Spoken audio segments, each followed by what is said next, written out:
उस इल्म की बात है जो फायदा देती है। अगर उस तक पहुंचना है तो दरवाजे तक पहुंचना पड़ेगा भाई। आप दरवाजे से नफरत करें, दरवाजे से बुग़्ज़ रखें, दरवाजे पर दस्तक देना पसंद नहीं करें, तो आपके पास है इल्म कैसे आएगा? अना मदीनतुल इल्म व अलीयुन बाबुहा, मैं इल्म का शहर हूं और अली उसका दरवाजा है। और कहीं पे अगर पहुंचना हो तो दरवाजे से ही दाखिल हुआ जाता है।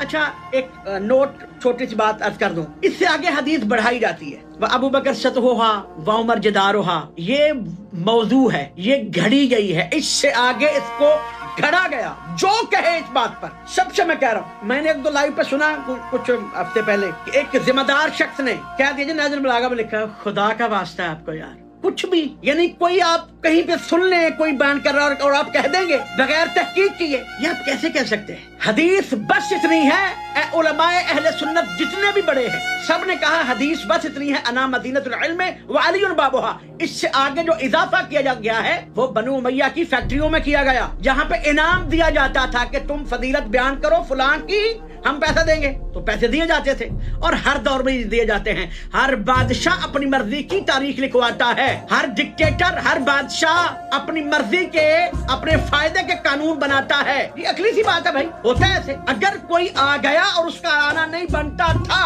अब जब वो आ गया है, अच्छा ज़ियाउल हक आया, उसने कहा मैं 90 डे में इलेक्शन करवाऊंगा, तो क्यों नहीं करवाए? नहीं करवा सकता था, अपनी जान फंस गई ना शिकंजे में। मुशर्रफ आया, मैं सदारत छोड़ दूंगा, मैं आर्मी चीफ छोड़ दूंगा, नहीं छोड़ सकता था, क्योंकि गुनाह जब आप करते हैं, बड़ी मिसाल मशहूर है, एक झूठ को छुपाने के लिए 100 झूठ बोलने पड़ते हैं और फिर भी वो झूठ नहीं छुपता। ऐसे ही होता है, और ऐसे ही हुआ तो तय हुआ, वो हदीस ज़ईफ है। अना मदीनतुल इल्म व अलीयुन बाबुहा, यहाँ तक हदीस है, मैं इल्म का शहर हूँ, अली उसका दरवाजा है, साबित हुआ। अगर किसी ने इल्म रसूल अल्लाह तक पहुंचना है, उससे फायदा उठाना है, तो दरवाजे पर जाना पड़ेगा। दरवाजा है अली इब्न अबी तालिब, और अल्हम्दुलिल्लाह हम उसी दरवाजे से लेते हैं।